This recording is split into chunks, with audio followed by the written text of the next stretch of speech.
She was the forgotten Omega, stripped of her voice, buried in the dust of history, and forced to watch the man she once loved pledge himself to another. But fate does not stay silent forever. When whispers of betrayal ignite the palace and her cry shatters the chains of silence, Elara Vale steps out of the shadows into a storm of love, lies, and power. In a kingdom built on secrets, one woman's truth could either crown her as Luna or condemn her to ruin. And as the moon bears witness, hearts will burn, bonds will break, and history will be rewritten in blood and fire. The palace had always been alive with sound, boots striking stone floors, voices echoing in endless corridors, the clang of steel from the training grounds. But for me, silence had become my truest companion, the only constant in a life stripped bare of name and purpose, for I was Elara Vale, once the historian of kings, once the secret mate of the Alpha himself, and now nothing more than a servant whose steps were measured and unremarkable, a ghost in linen garb drifting unnoticed through gilded halls. I carried water to chambers where noble women laughed about gowns. I scrubbed floors where generals once bowed to me for knowledge of their own ancestors. I folded linens with hands that had once unrolled scrolls older than dynasties, and all the while the weight of memory pressed into my bones until I felt carved hollow by longing. For 2 years had passed since Kaelen Duskbane's hand last touched mine in the hush of shadowed libraries. 2 years since he whispered promises of forever. 2 years since Lord Malrik's cold gaze discovered the truth of what I was and condemned me to obscurity. The others thought me fallen simply because I was weak-blooded, Omega-born, but they did not know the crueler truth, that Kaelen and I had bound ourselves in a heart-bond ritual so ancient and forbidden even scrolls shuddered to name it, that his pulse still throbbed in the marrow of my own body, that though he stood now upon a throne robed in power, my spirit carried him still, a wound and a flame both. I told myself each day that I would stop listening, that I would stop noticing when the servants whispered his name, but I could not close my ears against the gossip of women as they bent over basins, murmuring about the grand wedding that was to seal peace between fractured pacts, how Lady Seraphine Stormrend was already rehearsing her steps across the marble dais, how her voice dripped with honeyed command, how her beauty had been spoken of from northern tundras to southern marshes, and every syllable seemed a blade pressing into my ribs, for they did not know I had once stood where she stood now, hidden from their eyes but not from his, pressed against Kaelin's chest as his voice claimed me mine, his lips branding me with oaths never meant for the world's ears. And though I bent my head, feigning indifference, their laughter scraped against my skin, and I longed to run, to flee into the archives where dust and parchment were kinder than people. But I had no archives now, only scraps of parchment I hoarded beneath my cot, where by candlelight I scrawled stories of rulers who defied fate, lovers who clung through ruin, as if ink could keep me breathing when everything else sought to suffocate me. Sometimes when I caught my reflection in tall glass windows, I startled at the face that stared back, cheeks hollowed, eyes dulled, lips pressed tight to dam unspoken grief, and behind her I glimpsed a phantom of the girl I had been, the girl who believed her love was strong enough to defy advisors and treaties, the girl who thought Kaelin's crown would never outweigh his heart, and in those moments I wanted to smash the glass, to scatter her ghost into shards so I would no longer feel her yearning through me. But instead I turned away, clutching towels tighter, biting the inside of my cheek until the metallic tang of blood drowned thought. In corridors I passed guards who once nodded in respect and now did not bother to glance my way, their eyes fixed upon grandeur above them, and still beneath that dismissal I felt the tether of my heart bond humming low, a thread stretching invisible across the palace, vibrating faintly whenever Kaelen drew near, betraying me with its ache, and on nights when sleep deserted me, I swore I felt his torment echo mine, as though he too were shackled by a silence he could not break, but hope was a dangerous opiate, and I forced myself to swallow it down lest it drive me mad. I learned to live in fragments, to let moments of stolen solitude be enough, scribbling my histories in the margins of scraps, whispering them to the empty air, clutching memories of his voice when loneliness hollowed me beyond bearing. And still, despite my efforts to vanish, fate had a cruel way of dragging me back into the center of storms, for at dusk on the eve of his wedding, when the air hung thick with incense and preparation, when servants scurried with garlands of silver-threaded ivy and musicians tuned flutes for celebration, the scullery door slammed open, startling me so sharply I dropped the jug I had been carrying, shards scattering across wet stone, and in the doorway stood a guard with Malrik's insignia etched across his breastplate, his eyes cold, his voice sharper than the steel at his hip as he barked my name like a curse. And though my hands trembled, though my knees threatened to buckle, I lifted my chin as though pride had not been beaten from me. But when he spoke the order that fell from his mouth, it cleaved through me like a blade forged from memory and grief, for I was commanded to serve at the Alpha King's wedding, to walk into the great hall where Kaelen Nightbane would stand before the Pax of the Realm and vow his life to Seraphine Stormrend, while I, Elara Vale, the Omega he had once bound in secrecy, would stand in the shadows and watch the world proclaim me forgotten. The words of the guard still echoed like a curse inside my skull as I followed him out of the scullery, my feet dragging across the polished stone as though the palace itself wished to swallow me whole, and every step seemed heavier than the last, for I knew that each one carried me closer to the hall I had avoided for years, the place where memories had first burned me alive, where I once stood in shadows watching Kaelin's coronation with pride swelling inside me, though I could not reveal myself as his mate. And now, I was being forced there again, not as lover, not even as historian, but as a servant, a hand to carry trays and pour wine for those who would toast the end of my heart. The corridors stretched endlessly, tapestries fluttering as if mocking my trembling hands, and I felt eyes upon me, other servants pausing in their work to glance, some with pity, some with cruel satisfaction, for whispers had always trailed me like a second shadow, whispers that said I was strange, unlucky, tainted by weakness, though none knew the true reason Malrik kept me hidden, and though I kept my gaze on the ground, I felt heat crawl up my neck as laughter rippled behind me, and for a moment I wanted to run, to beg for release from this cruel duty, but my voice stayed caged behind my teeth. Instead, I forced myself forward until the corridor spilled into the outer chambers of the great hall, and the sight that met me stole the breath from my lungs, for the place I once remembered as solemn and echoing with ancient oaths had been transformed into a garden of silver and flame, the air heavy with incense of myrrh and pine, garlands of ivy and white roses draped from the marble pillars, candelabras blazing like 100 suns, and the sound of flutes and drums drifting in rehearsal from the balcony above, and amid all this splendor I felt smaller than ever, a shadow swallowed by light too bright for my weary eyes. But I could not look away from the dais at the far end where vows would soon be spoken, where Kaelen would stand tall in his king's mantle, and Seraphine would place her hand into his as though it had always belonged there, and the thought twisted like a dagger in my stomach. My task was simple, too simple, perhaps cruel in its plainness, for I was handed a tray of goblets, told to circle the hall once dignitaries arrived, to stand still and invisible at the edges when I was not needed, and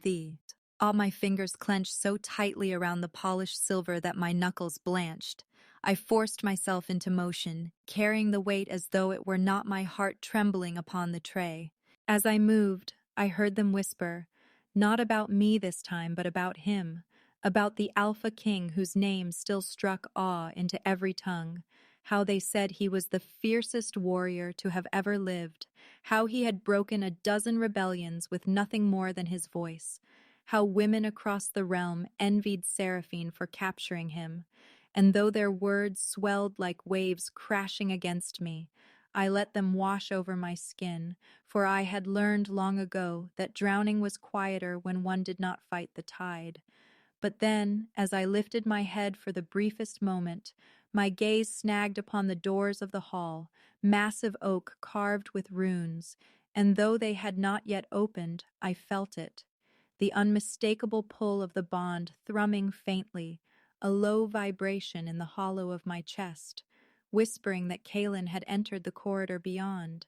and my breath caught, my pulse stuttering, my tray trembling in my hands, for I had not seen him in 2 long years, and yet my body remembered him as though no time had passed, the tether between us tightening with each heartbeat, warning me that he was closer, closer still, until the air itself shifted, a hush falling across the chamber, as though the palace recognized its king, and then the doors swung wide with a groan like thunder, and Kaelen Duskbane stepped inside, his presence eclipsing everything at once. Tall and broad-shouldered, his dark hair catching the light of 100 flames, his mantle heavy with silver embroidery that shimmered like frost. And though his expression was carved from stone, his eyes, those storm-gray eyes I had once traced with trembling fingertips, swept across the hall, grazing faces, weighing, measuring, ruling,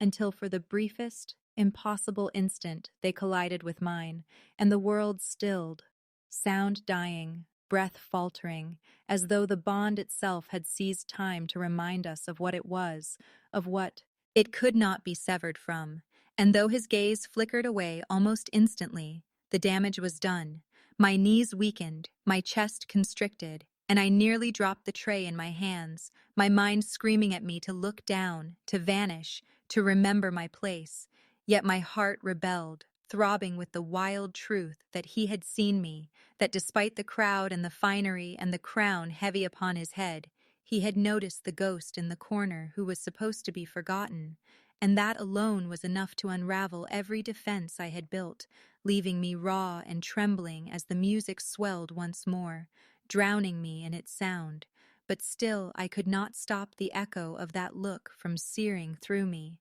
a wordless promise, a warning, perhaps even a plea, and I knew then with a terrible clarity that serving at this wedding would not be as simple as pouring wine. For the bond had awakened, and though the night had not yet begun, fate had already taken me by the throat. The silence that lingered after his eyes slid away, still clung to me like a second skin, when the chamber shifted once again, and the air seemed to hold its breath as the opposite doors opened, gilded hinges groaning softly before giving way to a vision that commanded every gaze. For Seraphine Stormrend entered not as a bride-to-be, but as if she already wore the crown of Luna, her gown spilling like a river of ivory across the polished stone, threads of silver and gems stitched so cunningly into the fabric that each step scattered light across the walls like shards of shattered stars, her presence so carefully cultivated that no one dared whisper until she passed. And yet I felt her eyes searching long before they found what they sought, because even amidst the crowd and the grandeur and the flurry of attendants fluttering around her like birds, she noticed the briefest falter in Kaelen's gaze, the shadow of his tension caught where it should never linger, and the instant she discovered it, she turned her head just slightly, her lashes low, her lips curving in that practiced smile that never touched her eyes, and her stare cut into me like a blade of polished steel. I shrank against the wall, lowering my head as though the floor might open to swallow me whole. Yet I could not escape the way her gaze lingered, cold and appraising, the gaze of a woman who had grown used to ownership, who had learned long ago that power was not merely taken, but wielded with elegance. And I knew in that silent glance she marked me, not as rival, not as threat, but as prey to be crushed quietly, an insect brushed from her gown before anyone noticed. Heat seared my face, my hands tightening around the tray until my knuckles burned white, and I whispered to myself not to tremble, not to falter, not to break here in the hall where 1,000 eyes could see. But fate is never merciful to an Omega, and before I could steady my breath, another blow struck, not from Seraphine herself, but from one who had always waited for the chance, a servant girl with laughter sharp as glass, her tongue dipped in venom as she leaned toward a guest and spoke loudly enough for the words to travel. There she is, the forgotten one, the Omega no one wanted. And the cruelness of it was in how easily it carried, how quickly it caught, the phrase tumbling through the chamber like a spark catching dry grass, setting aflame the quiet murmurs until chuckles pricked the air like thorns pressing into tender skin, and I felt them all, each one a sting against my pride, against the fragile walls I had built around myself, and though my chest tightened with humiliation, though every part of me screamed to run, to flee into the shadows where I belonged, I forced my body to stillness, forced my face to emptiness, forced my silence to be my armor, because if I broke here, if I wept or lashed out, then I would give them the satisfaction of seeing the Omega bleed, and I had been bled enough already, so I summoned her, the woman I once wore, as the historian who had stood before councils, whose voice had carried through marble halls as she spoke of wars long past and prophecies yet to come, the scholar who had held sacred scrolls and dared to read the lines others feared, the woman Kaelen had once looked at with reverence instead of pity, and though she was gone, though she had been buried beneath ash and whispers and the cruelty of Malrik's schemes, I carried her in my spine, in the way I straightened, in the way I allowed no flicker of my shame to show as I lifted the tray higher, my gaze fixed on the floor, my breaths measured though they came ragged in my chest, and still the words rang in my ears, the Omega no one wanted, and I thought bitterly how wrong they were. For once, someone had wanted me so fiercely that the bond itself had answered, had branded my soul with his, and if the world believed me unwanted now, it was because they had never seen what burned in the quiet spaces where eyes could not follow. But the world was cruel, and cruelty leaves no space for truth when lies are sweeter to the tongue, so I bore it, swallowing the ache until it settled like stone inside me, a weight I could not cast off, and all the while Seraphine's smile widened, as though my humiliation had been her design all along, as though she had needed no words to wound me when the laughter of others would suffice. The laughter still echoed in the rafters when the music swelled once more, louder now, as if to drown the cruelty, flutes trilling above the deeper thrum of drums that shook the floor beneath my boots, and the voices of the chanters rose in solemn cadence, ancient words carved from ritual shaping the air into something heavy and binding, a rhythm older than stone, meant to sanctify vows no heart could undo, and with each note the chamber seemed to tighten, walls leaning closer, breath becoming harder to take, and I felt as though the palace itself pressed against me, urging me to collapse beneath the weight of inevitability. The scent of sage curled through the air, mingling with musk and incense, the cloying perfume of dominance filling my lungs until I wanted to choke, but I held myself upright, refusing to move, because though I was small in this hall of grandeur, though I was nothing more than a shadow among servants, I would not allow myself to crumble where all could see. Still, I could not stop my eyes from lifting, drawn helplessly to the dais where Kaelen now stood, tall and immovable as a mountain carved from shadow and steel, the silver embroidery of his mantle catching the firelight, his expression carved from stone. Yet in the hard lines of his jaw, I saw something I recognized, something that was not indifference but restraint, the kind of restraint that hides storms beneath calm seas. And beside him, Seraphine gleamed like a jewel set upon a crown, her hand poised delicately upon his arm, her chin tilted just high enough to remind all who watched that she was to be queen. And though she looked radiant, though she smiled with the serenity of victory, I could feel the cruelty coiled beneath that elegance, the satisfaction of a predator who had not needed to bare her teeth because others had done the wounding for her. And it made me want to scream, to shatter the silence with the truth of who I was, of what bound us, of why his eyes had lingered on mine. But my throat was caged, my voice buried, and I stood still with the tray in my hands as the priest's voice thundered, words so old they shook the marrow of my bones, calling Kaelen to bind himself before the moon, calling Seraphine to answer, calling the pacts to bear witness to peace sealed in blood and vows. And though every syllable was meant to sanctify love, I felt none in it, only coldness, only duty, only the sound of my own heart breaking against the edges of ritual. Kaelen did not move, his lips pressed thin, his gaze lowered only for a moment before lifting again, and I wondered, would he eke the words? Would he bend to the weight of the crown and seal himself to her forever? Would the bond that hummed faintly in my chest finally be silenced beneath law and politics? Or would something, anything, intervene to stop the ruin of my soul? But I had no time to chase the thought, for before he could answer, before vows could spill from his lips, the palace itself seemed to shudder, the great oak doors at the end of the hall exploding open with a thunderous crack that echoed like a storm breaking across mountains,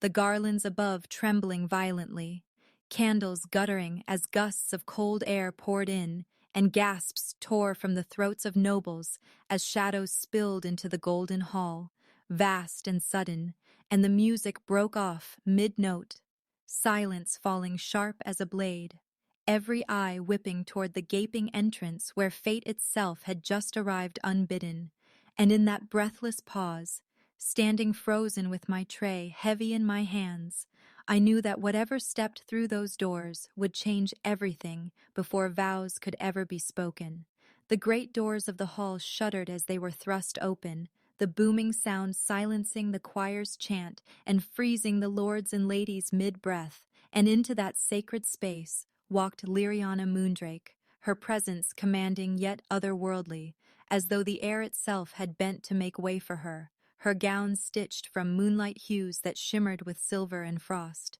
her crown modest but gleaming with ancient etchings, and behind her trailed a solemn delegation cloaked in the dark blues of the Moonfire Pack, their banners marked with the sigil once thought to have been extinguished in ash, a blazing crescent cradling a dying flame.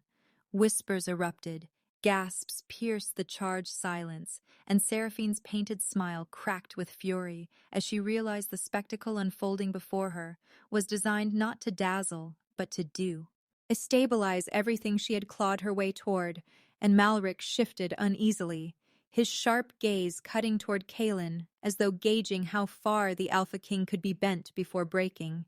Kaelen himself did not move, did not blink, his tall form locked as if a shadow of memory had stepped out of legend to haunt him, and Elara in her place by the pillars felt her heart hammer against her ribs, the echo of destiny thrumming in her veins.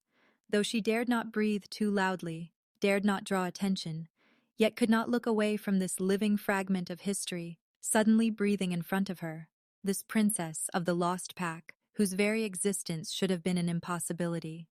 Liriana's voice carried like a bell, clear and unwavering, as she announced herself not with meekness, but with the authority of blood and lineage, declaring before all that she was Liriana of Moondrake, heir to the Moonfire throne, survivor of the purge that had once been orchestrated to erase her line from the world, and she had come to claim what was promised to her by law and by binding oath, her betrothal to Kaelen Dravenheart, sealed in childhood when peace between their houses was still a fragile dream, a promise made before war, betrayal, and fire had swallowed her people, and as proof she lifted her slender hand to reveal the token, a pendant wrought from pure starlit steel, the shape of a crescent flame that caught the light of the braziers and glowed as though alive, its ancient runes whispering with the weight of oaths that no law, no crown, no ceremony could undo, and the hall erupted in chaos, noble voices clashing in disbelief and outrage, some crying trickery, some swearing fealty, others panicked that the law itself demanded Kaelen honor this bond above all others, even above the vows he was about to take with Seraphine Stormrend. Seraphine's fury broke through her mask, her jeweled fingers clenching the fabric of her gown until pearls snapped loose and scattered like tears across the stone floor, her eyes aflame with venom as she spat that this was a farce, a desperate ploy to steal her crown, and Malrik rose with alarm, already barking orders to investigate, to seize the token, to question the delegation. For he knew better than any that if Liriana's claim was true, his years of careful scheming, his web of influence, his stranglehold over Kaelen's throne would begin to unravel thread by fragile thread, and still Kaelen said nothing, his silence heavier than any outcry, his gaze locked upon Liriana as though staring into the abyss of destiny, the cords of fate straining around him while Elara shrank back into the shadows, the cruelty of the moment piercing her soul, because though every eye watched Liriana and Seraphine's fury lit the room like a storm, Elara alone seemed to feel the crushing irony that she, once historian of these very laws, once keeper of the kingdom's truth, now stood like a ghost at the edge of history, nameless, powerless, and yet unable to look away, her heart split between terror of being noticed and compulsion to bear witness, because she knew that no record, no chronicle would ever capture what it meant to feel destiny shatter and rebuild itself in real time.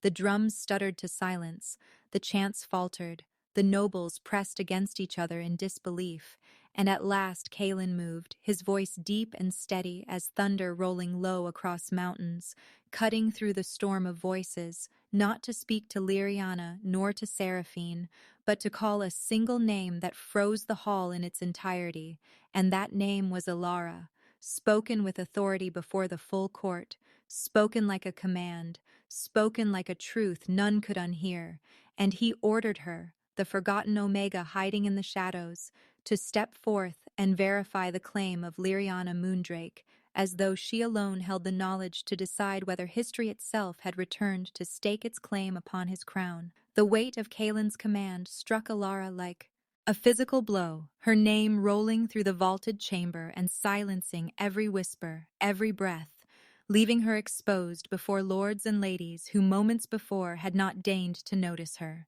And now every gaze burned into her skin, branding her as though she were not a forgotten servant, but some hidden key suddenly thrust into the light, and her legs trembled, yet refused to move, her heart clawing against her chest as if to escape, for she knew the cruelty of this moment, knew that to obey meant stepping into a storm that could devour her, but to refuse meant defying the Alpha King in front of the entire court, a defiance no Omega could survive. The nobles craned their necks, whispering her name with derision, reminding each other of her fall from historian to scullery, mocking that the Omega no one wanted was being summoned as if she were a sage or priestess. And Seraphine's laugh sliced through the tension like glass, sharp and cruel as she sneered that Kaelen had gone mad to entrust the fate of his throne to a servant hiding in the shadows, her voice dripping venom as she called Elara pathetic, unworthy, a stain upon the marble floors. But Kaelin's gaze did not shift, did not soften, his eyes hard as steel and fixed upon her as though daring her to deny what she was born to do, and in that unyielding stare Elara felt the burn of the bond they once shared, a bond he could not name before others yet revealed in the weight of his voice. Her hands clenched the folds of her plain gown, nails digging into skin as she willed her body forward, every step echoing like thunder in the silence, each one heavier than the last until she reached the center where Liriana stood radiant, her token gleaming with ancient power, and the contrast between them was cruel. Liriana draped in silks and silver, Elara in rough-spun cloth and bruised pride, yet for a fleeting moment their eyes met, and in Liriana's gaze Elara did not see scorn but something like recognition, as if the princess understood the loneliness of carrying truths too heavy for the world. Malrik's teeth clench, Ed audibly, his voice rising in protest that this was absurd, that no servant could authenticate sacred law, but Kaelin's growl cut him short, the primal edge of command in it forcing even the advisor's tongue to still, and the court leaned forward, hungry for either revelation or spectacle. Elara's fingers shook as they reached for the pendant, not to claim it but to examine, for her historian's training lived on in her bones, despite all the years of silence, and as her skin brushed the cool metal, a jolt like starlight raced up her arm, the old runes thrumming against her touch, alive with memory, alive with truth. And in that moment, she saw flashes, fire consuming a pack, a child fleeing under a blood-red moon, a vow etched into steel by hands long dead, yet still binding, and her breath caught as the reality of it seared into her, undeniable, unshakable. Liriana's lineage was true, her claim carved into the marrow of the laws themselves, and Elara staggered as if struck, the nobles surging with gasps and cries, while Seraphine's face twisted with disbelief, her nails drawing blood from her own palms as she hissed that this was trickery, sorcery, anything but law. Yet the pendant pulsed with its own defiance, answering only to truth. Elara found her voice, fragile at first, yet gaining strength, carrying across the hall with a clarity she had not possessed in years, declaring that the token was real, that the runes bore the seal of moonfire, that no counterfeit could sing with such power. And as her words rang out, the hall erupted anew, some shouting in horror, others in awe, and Seraphine's fury boiled over as she lunged toward Elara, only to be caught by Kaelen's arm, his grip iron, his expression unreadable as he stepped between them. In that heartbeat, Elara realized she had become more than a witness. She had become a blade of truth wielded before the court, a blade tailleuse. Hat could cut her down, or sever the lies choking the kingdom. And though terror pressed against her ribs, there was also a spark of something else, something dangerous and intoxicating. The knowledge that Kaelen had called her name not by accident, not by convenience, but because he trusted her when the world doubted her, because even buried beneath years of silence and humiliation, he still believed in the historian she once was. And that belief lit a fire inside her chest that no scorn, no laughter, no cruel whisper could extinguish. The court clamored. Seraphine shrieked. Malrik seethed. Liriana stood calm as starlight, and Kaelen, towering in the midst of the storm, turned his gaze upon Elara once more, not with softness nor cruelty, but with a command that trembled at the edge of destiny. And in that silence stretching before the next eruption, he spoke again, his words for her alone, though heard by all, demanding not only whether the token was real, but whether the laws of the ancients still bound him to Liriana. And Elara, caught between truth and survival, felt the whole kingdom's weight press upon her next breath, the cliff's edge yawning before her as she prepared to answer. Elara drew in a trembling breath, her lips parting as every eye fixed upon her, and though the weight of judgment pressed like iron against her ribs, she spoke the words she knew to be true, her voice rising above the restless crowd to declare that Liriana's token bore the ancient runes of moonfire, that no forger's hand could mimic the pulse of ancestral magic. And when the final syllable left her tongue, the hall erupted once more, nobles shouting, priestesses gasping, Seraphine snarling in disbelief, and Malrik paling, though his expression quickly hardened into the polished mask of control. Kaelen's hand lifted for silence, and his command cut through the chaos like a blade, his decree chilling the air as he named Elara once more, not as servant, not as shadow, but as historian, reinstated before the court for the sole purpose of verifying the records that could shape the fate of kingdoms. And the murmurs swelled at his words. Disbelief that the Omega cast down was being raised again to a seat of knowledge, yet none dared to challenge openly, for the force of his authority left little room for doubt. Elara herself stood stunned, her pulse roaring in her ears as she struggled to comprehend the shift, to accept that in a matter of breaths she had been dragged from scorn to scrutiny, from invisibility to the center of power, and though fear gnawed at her bones, there was also a trembling flame of pride, a fragment of the woman she had once been, the woman who pored over scrolls in candlelight, who traced old sigils with reverent fingers, who whispered forgotten truths into the ear of a king who listened in secret. Summoned to her old chamber, dust thick upon the shelves she once tended, she laid Liriana's token beside the oldest texts, her hands shaking as she unrolled brittle parchment inked in fading silver, the air alive with the musk of vellum and forgotten years, and her eyes drank in the words of law, the symbols carved by ancestors long before her birth,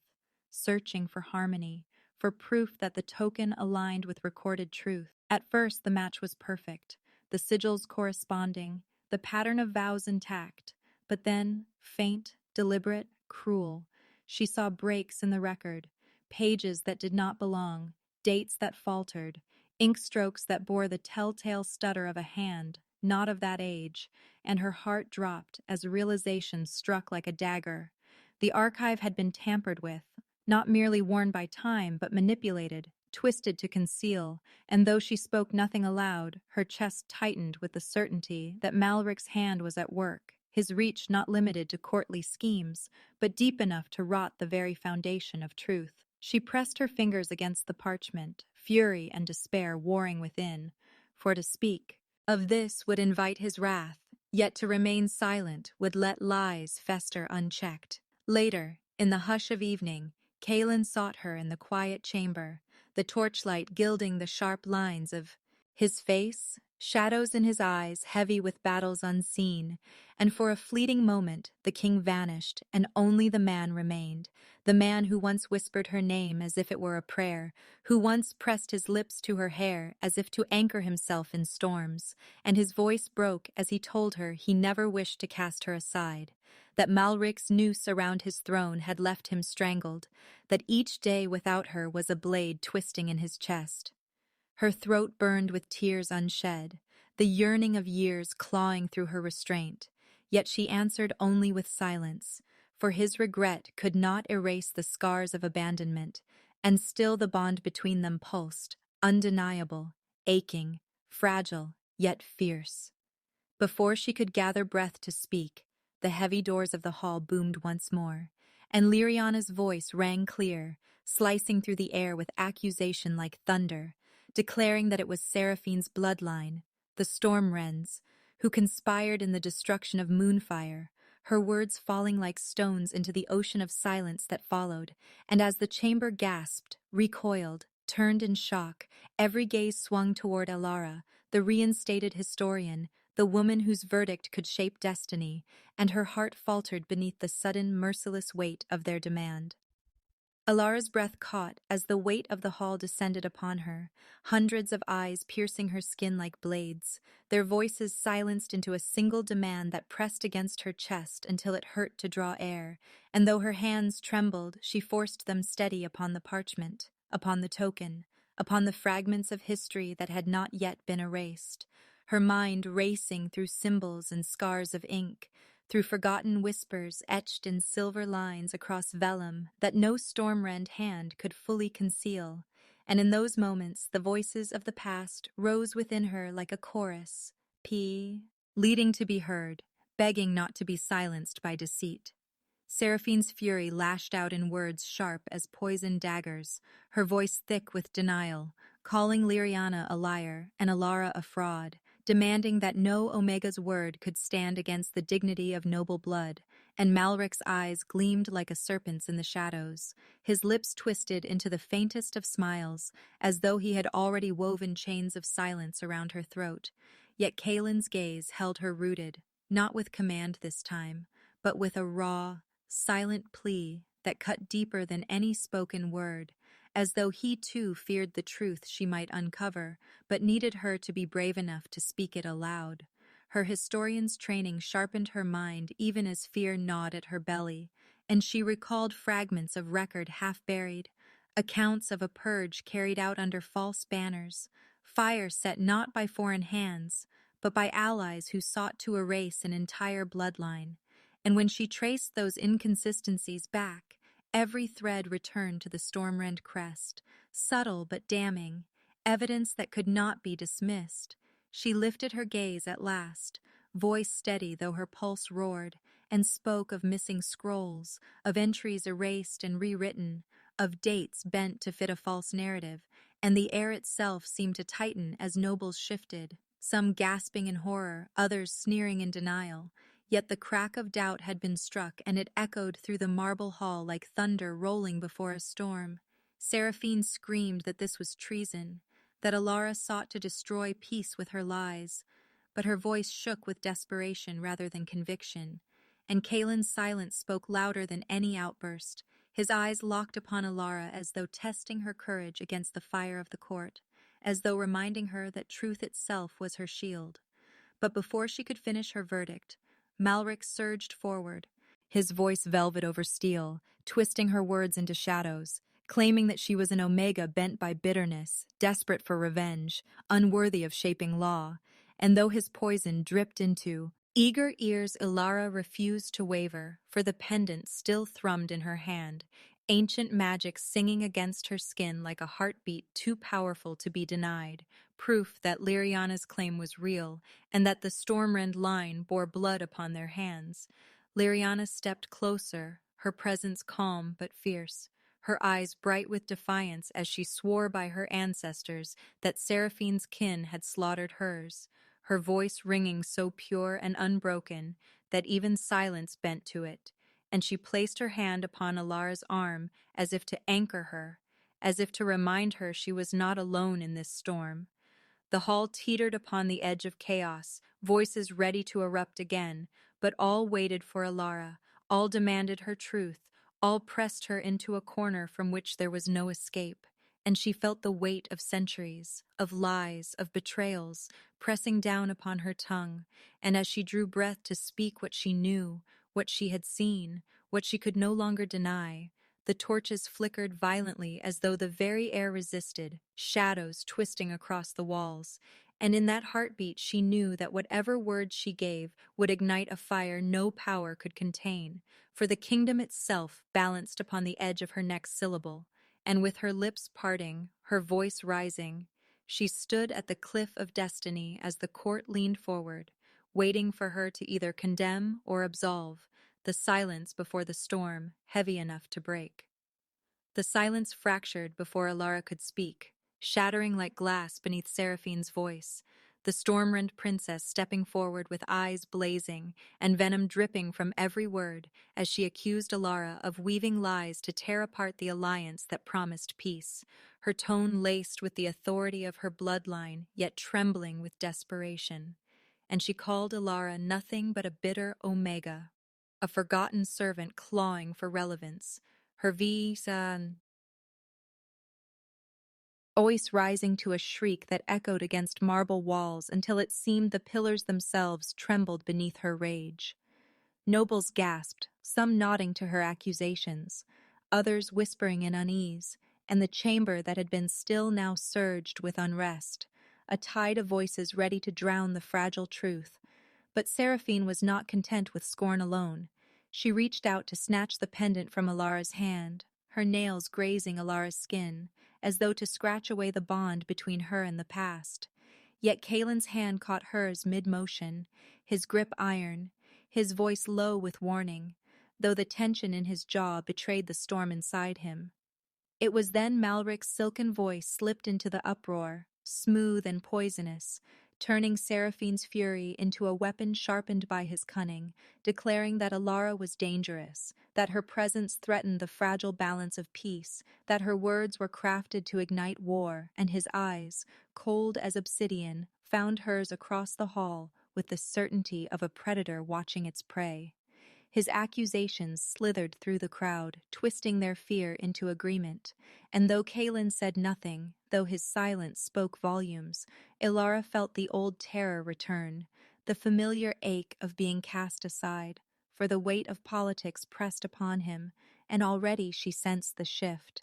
The Alpha King pulling back, caught between truth and duty, between love buried in his marrow and the chains of the crown wrapped around his throat.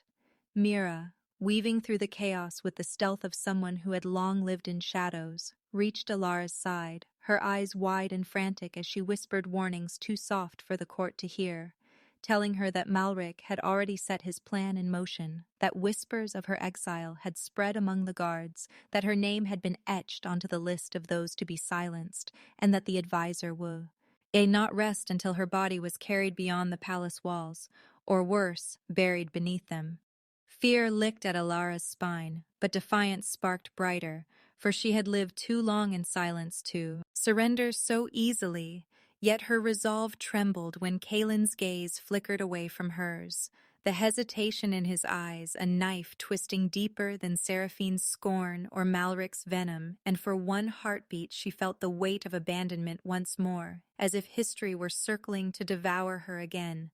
The court clamored for judgment, voices rising in a storm of demand, some crying for her imprisonment, others for her blood. and in the midst of it, Malrik's voice thundered like the toll of a bell, smooth no longer but sharp and merciless,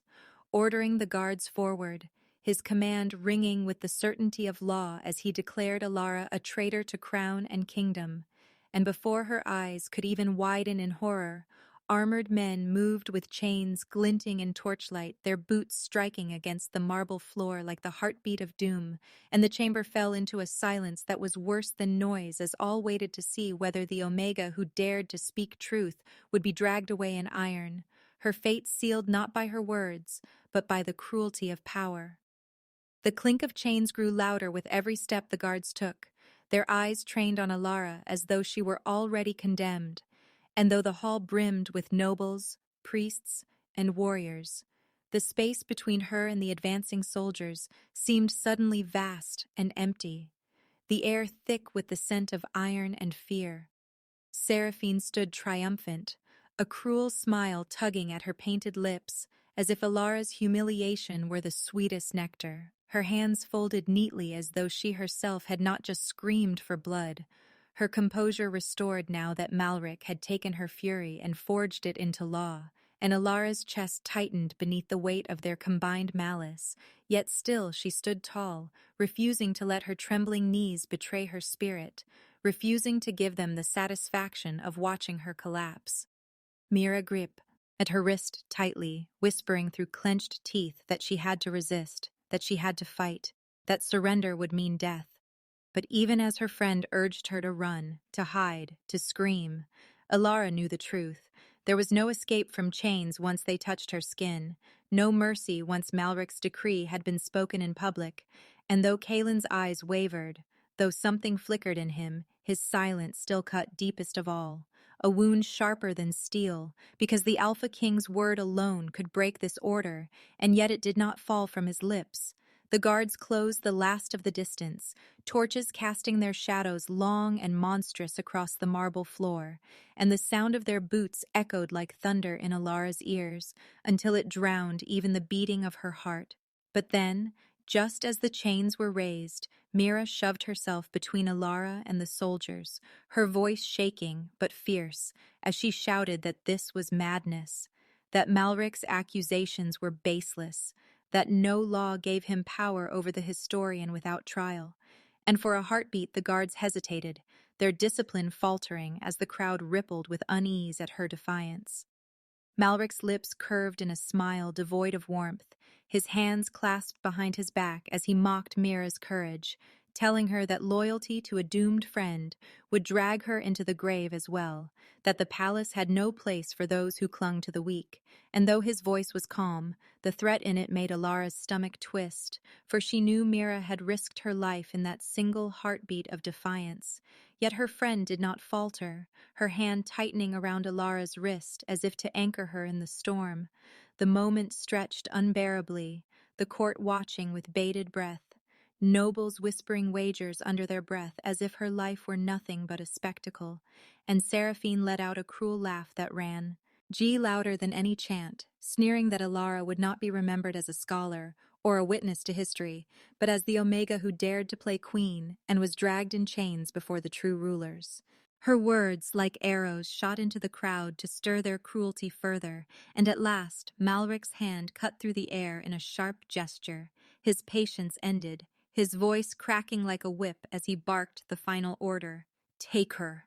The guards lunged forward this time without hesitation, their chains catching torchlight as they swung them wide, and Elara, though her blood surged with fear, lifted her chin and stared straight at Kaelen, her gaze burning into him as if daring him to speak, daring him to save her, daring him to be the man she once thought he was. But though something flickered in his eyes, pain, regret, fire, it was drowned beneath the crushing silence he wrapped around himself, and the truth settled like stone in her chest as the cold bite of iron closed around her wrists. The final sound before the world seemed to tilt was the echo of chains snapping shut,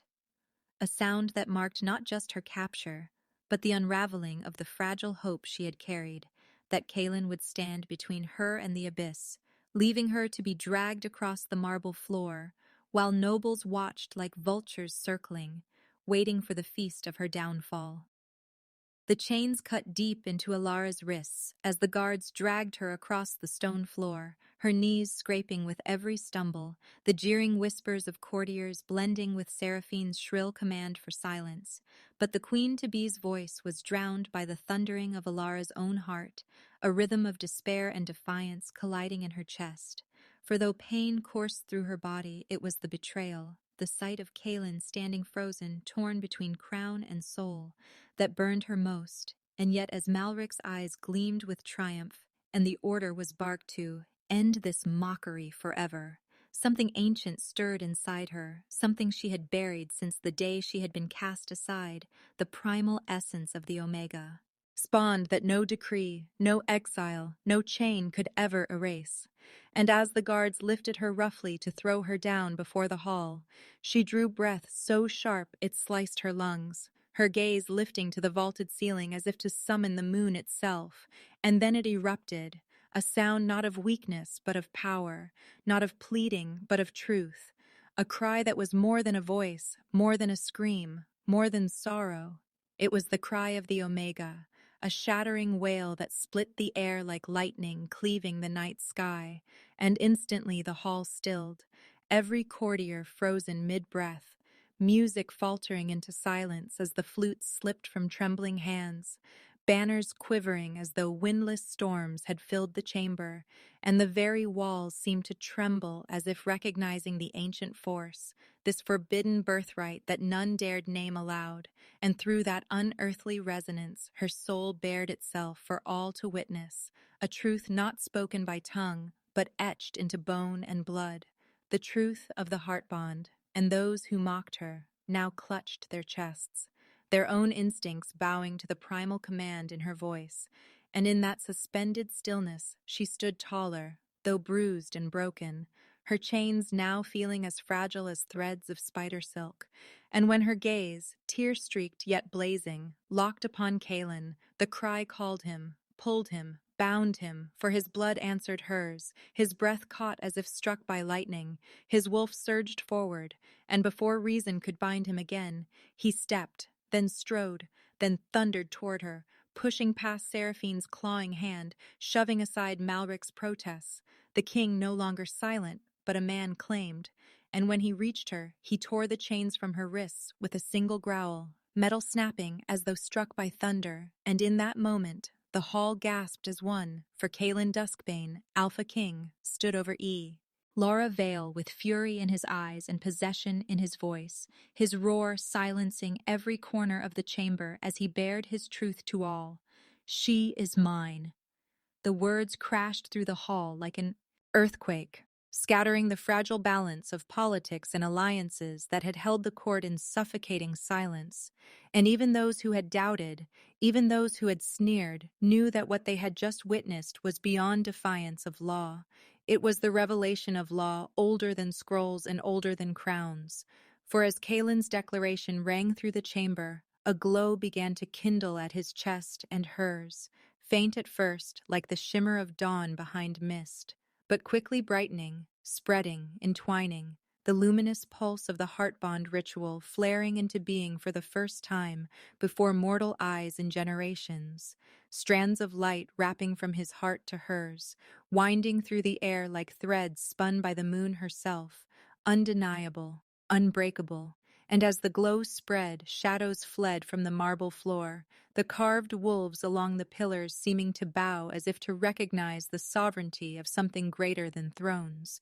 and the court staggered back, nobles whispering prayers, others cursing under their breath,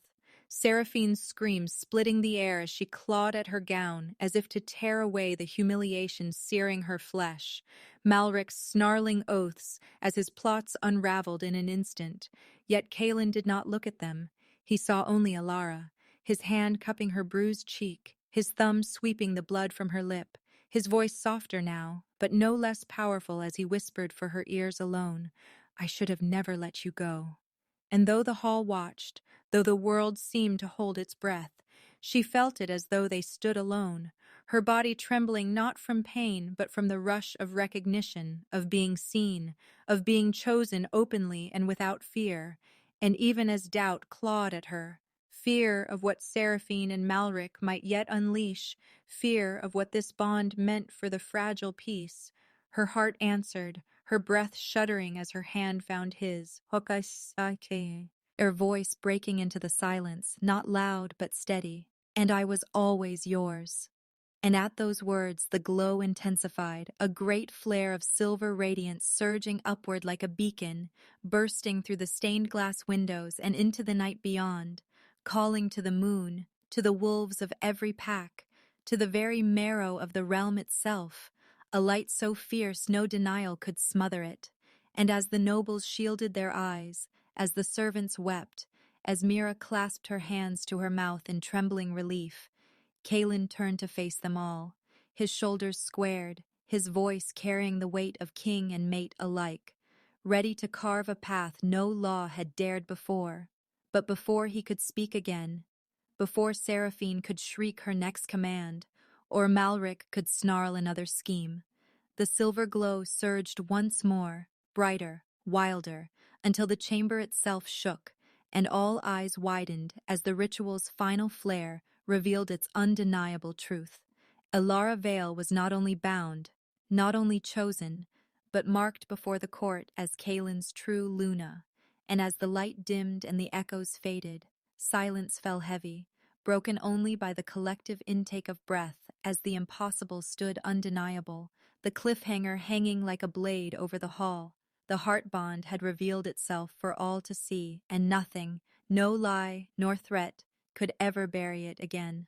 The hall remained drowned in a heavy silence, the shimmering light of the heart bond still pulsing in the air like a living force, binding Kaelen and Elara in a glow no one could deny. Yet even as gasps echoed and whispers slithered like serpents through the gathered nobles, it was Malrik who moved first, his composure cracked, his voice rising sharp and venomous as he stepped forward and declared to all who would listen that the bond they saw was nothing but manipulation, a forbidden trick woven by a deceitful Omega to entrap their kin.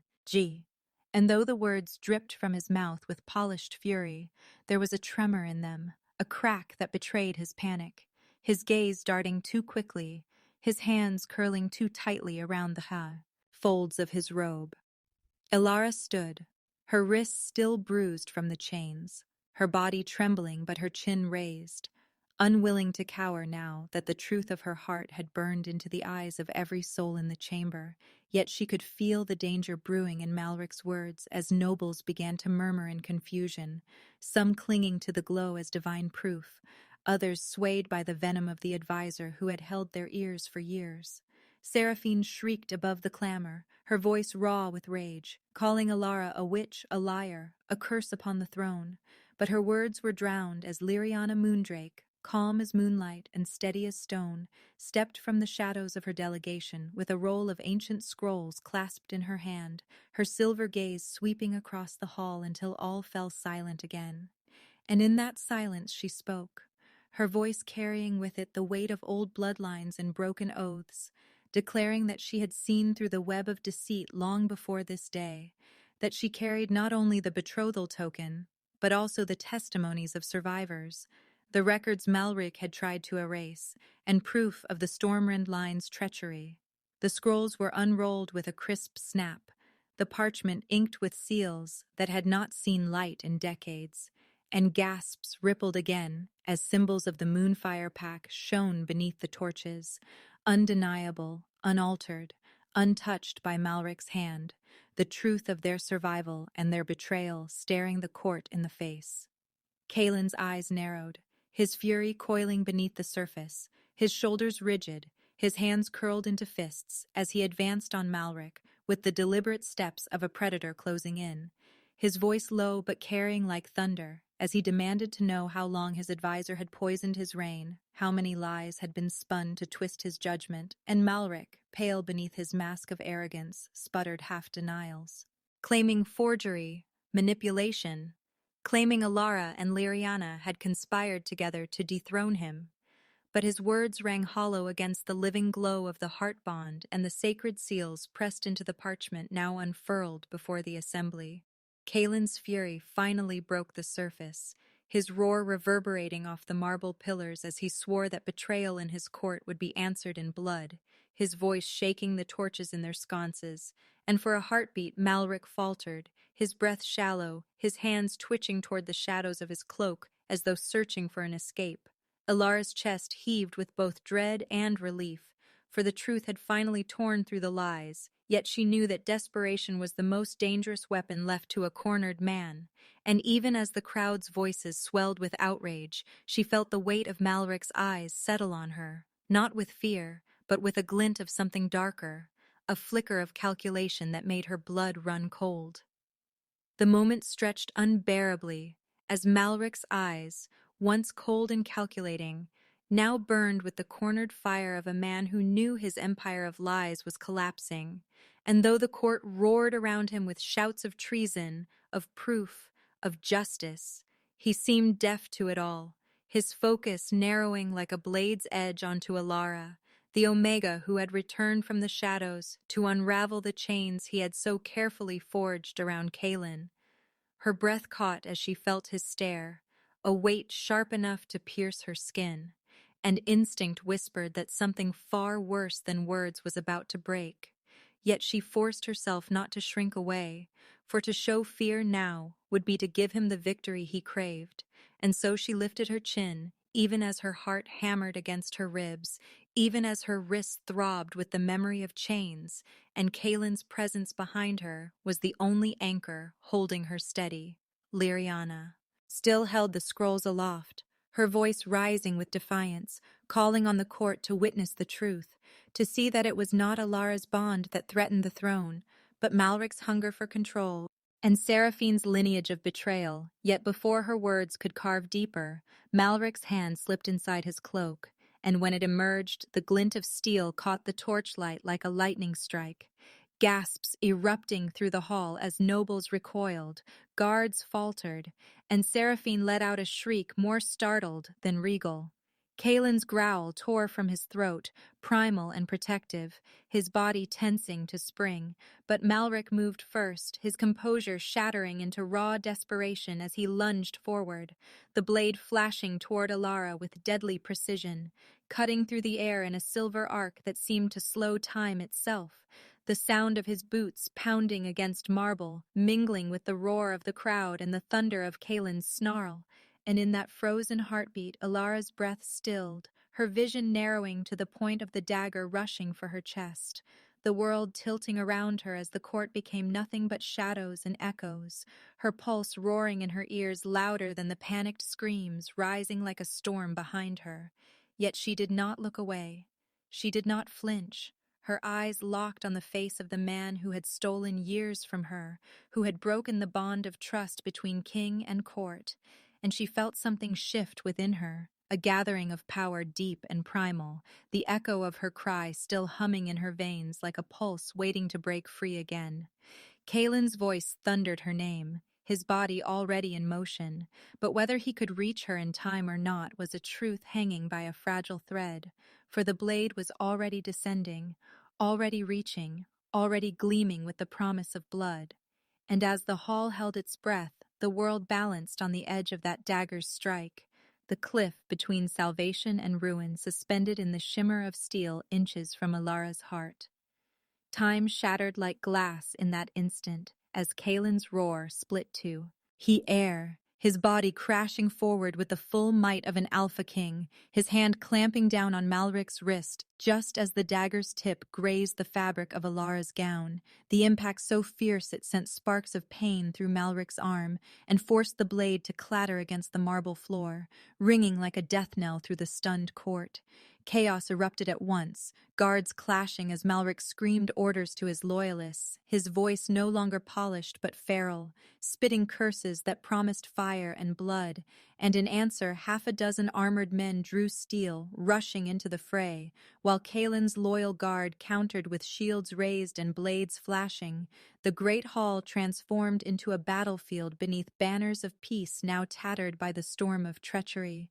Elara stumbled back, her breath ragged, her wrists still aching from chains. Yet her gaze never left Kaelen as he wrestled Malrik like a wolf brought to ground, their struggle brutal, primal, fueled by years of manipulation unmasked in an instant, and though Kaelin's power overwhelmed, Malrik fought with the desperation of a man who had nothing left to lose, snarling like a cornered beast as he raked nails across the king's arm, his voice breaking with fury as he spat that the throne should have been his to guide, not squandered on love and weakness.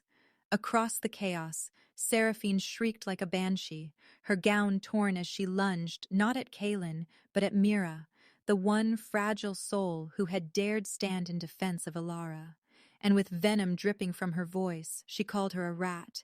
a servant fit only for blood spilled across stone, raising her jeweled hand to strike.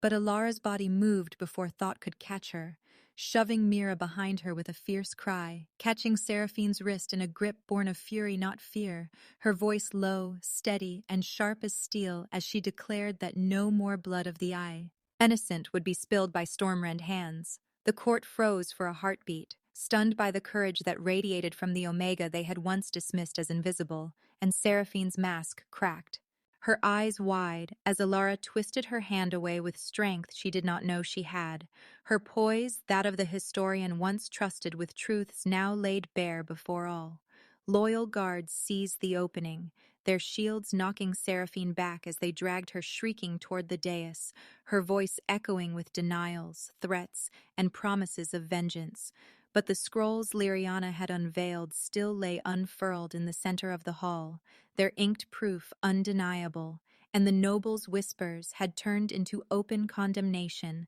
her family's sins crawling from shadow to light. Kaelen, bloodied but unbowed, slammed Malrik against the marble, wresting the last strength from him before shackles of black iron were snapped around his wrists. The clink of chains a bitter mirror of those that had bound Elara, and as Malrik spat froth and venom at his captors, screaming that they would all drown in ruin without him, his voice no longer commanded obedience but only pity and disgust. Alara's chest heaved as she pulled Mira close, both of them trembling but alive, the scent of smoke and sweat heavy in the hall, the flicker of torches casting chaos into sharp relief, and for the first time in years, she felt the weight of truth pushing against the cage of silence that had smothered her life, until Kaelen rose from Malrik's defeat, his eyes blazing not with rage, but with something deeper, something raw and unyielding, as he turned from the wreckage of betrayal and fixed his gaze upon her. The court hushed again as he stepped toward her, every motion slow, deliberate, as if the world itself demanded stillness for what was about to unfold. Alara's breath caught in her chest as the hall fell into a silence so deep that even the flutter of the torches seemed to still, her world narrowing to the sight of Kaelen kneeling before her, the Alpha King whose shadow had loomed over her life now bowing, in a way that left the courtiers wide-eyed, their gasps trapped in their throats as if they dared not exhale until she spoke. Yet she could not summon words, her heart battering against her ribs like a caged bird. And when Kaelen lifted his gaze to her, it was not the gaze of a sovereign issuing command, but of a man laying bare his soul. A man stripped of pride and crown in that single moment, his voice hoarse yet steady as he repeated before all that he would not call her servant, would not call her forgotten. But Luna, if she would stand beside him, and though the throne's weight pressed on his shoulders, though the hall brimmed with eyes that judged and whispered, still he offered her choice, and Elara trembled because the choice was hers and hers alone. Something she had been denied for so long. Her fingers tightening at her sides as memories of her years in shadow bled through.